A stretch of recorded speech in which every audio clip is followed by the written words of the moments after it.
ইতিমধ্যেই আমি আপনাদের অপারেটরস থেকে ইউনারি বাইনারি অপারেটরসগুলো সম্পর্কে ধারণা দিয়েছি।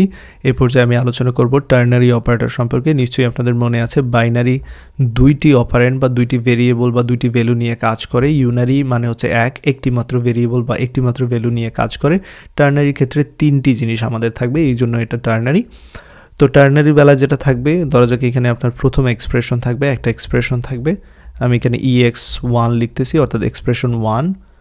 দেন এখানে একটা কোয়েশ্চেন মার্ক থাকবে, দেন হচ্ছে এক্সপ্রেশন 2, অ্যান্ড দেন এখানে একটা কোলন থাকবে, অ্যান্ড ফাইনালি এটা হচ্ছে এক্সপ্রেশন 3।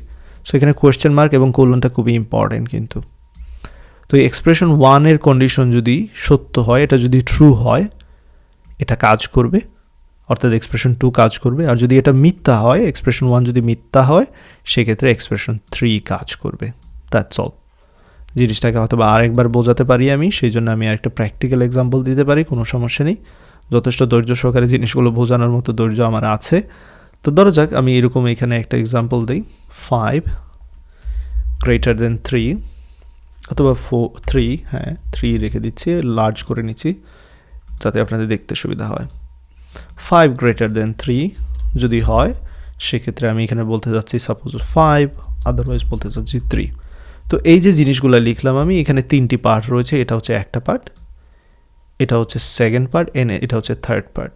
ফার্স্ট পার্টে কোনো একটা কন্ডিশন আছে বা কোনো একটা এক্সপ্রেশন আছে। এই কন্ডিশন যদি ট্রু হয়, তাহলে সেকেন্ড পার্টটা কাজ করবে। এই কন্ডিশনটা যদি ফলস হয়, তাহলে থার্ড পার্টটা কাজ করবে। দেন ফলাফলটা আমরা চাইলে কোনো একটা ভেরিয়েবলের মধ্যে রেখে দিতে পারি। সাপোজ আমি এখানে রেজাল্ট নামে একটা ভেরিয়েবল নিচ্ছি, এবং এই ক্ষেত্রে এই টার্নারি অপারেটর অর্থাৎ তিনটা অংশ যে রয়েছে কীভাবে কাজ করবে। 5 গ্রেটার দেন 3 যেহেতু এই কন্ডিশনটা ট্রু, সেক্ষেত্রে এই সেকেন্ড এক্সপ্রেশনটা কাজ করবে। আর যদি এটা ফলস হতো, সেক্ষেত্রে এই থার্ড এক্সপ্রেশনটা কাজ করতো।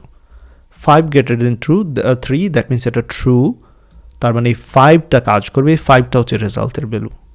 আর যদি এরকম হয় 5 গ্রেটার দেন আমি 8 দিই, যেটা কিনা কন্ডিশন ফলস, সেক্ষেত্রে কিন্তু এটা কাজ করবে না, সেক্ষেত্রে এই 3টা কাজ করবে। সো এই ক্ষেত্রে রেজাল্টের ভ্যালু হচ্ছে 3। তো জিনিসটা এবার আমরা যেহেতু বুঝলাম, চলুন প্রোগ্রামে চলে যাই। আমি জাস্ট একটা রিয়েল কুইক এক্সাম্পল দেখে নিই। ইন্টিজার রেজাল্ট এখানে বলে দিচ্ছি 9 গ্রেটার দেন 8 হলে আমরা এখানে বলতে পারি সাপোজ 9 লেস দেন, এখানে অথবা আমরা বলতে পারি 8। জাস্ট আমি এখানে 9 বসাতে যাচ্ছি। আপনার ইচ্ছে এখানে কী করবেন, যে এই কন্ডিশন ট্রু হলে এই কাজটা করতে যাচ্ছি, এই কন্ডিশন ফলস হলে এই কাজটা করতে যাচ্ছি। আপনার ইচ্ছে আপনি কী করতে যাচ্ছেন এখানে। So console dot right line এবং এখানে রেজাল্টটা প্রিন্ট করতে যাচ্ছি। চলুন দেখে নিই এটার আউটপুট কী আসে। রিয়েল কুইক আমরা চেক করে নিই। এইটার আউটপুট আমাদের 9 আসার কথা, দেখি 9 আসে কিনা, এবং দেখতে পাচ্ছি 9 আসে।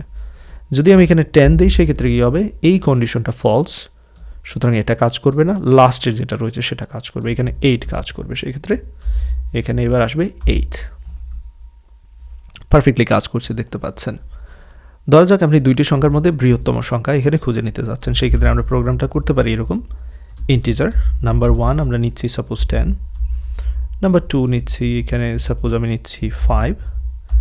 তো এই দুইটার মধ্যে আমরা বৃহত্তম সংখ্যা খুঁজতে যাচ্ছি। সো সেই ক্ষেত্রে বলতে পারি নাম্বার 1 গ্রেটার দেন নাম্বার 2। যদি এটা হয়, তাহলে বড় সংখ্যাটা কে, নাম্বার 1।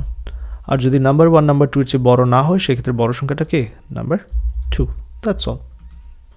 এখানে ইন্টিজার রেজাল্টের পরিবর্তে আমরা লিখে নিতে পারি লার্জ, এখানে লিখে নিতে পারি লার্জ। That's all. চলুন প্রোগ্রামটা রান করে দেখি যে আমরা দুইটা সংখ্যার মধ্যে বৃহত্তম সংখ্যা খুঁজে বের করতে পারছি কিনা। পারফেক্টলি পারছি, দেখতে পাচ্ছি এখানে 10 প্রিন্ট করেছে। আমি যদি ভ্যালুগুলো চেঞ্জ করে দিই, সাপোজ এখানে 25 দিচ্ছি, এবার লার্জ সংখ্যাটা কী হয় লক্ষ্য রাখবেন। 10 25-এর চেয়ে বড় যেটা বলতে চাচ্ছেন, যেটা কিনা ফলস, সেক্ষেত্রে এটা কাজ করবে না, এটা কাজ করবে। সো অর্থাৎ নাম্বার 2 এর মধ্যে 25, সেই 25 লার্জের মধ্যে স্টোর করা থাকবে এবং সেটা প্রিন্ট করে দেখাবে। সো চলুন দেখতে পাচ্ছি 25 দেখাচ্ছে।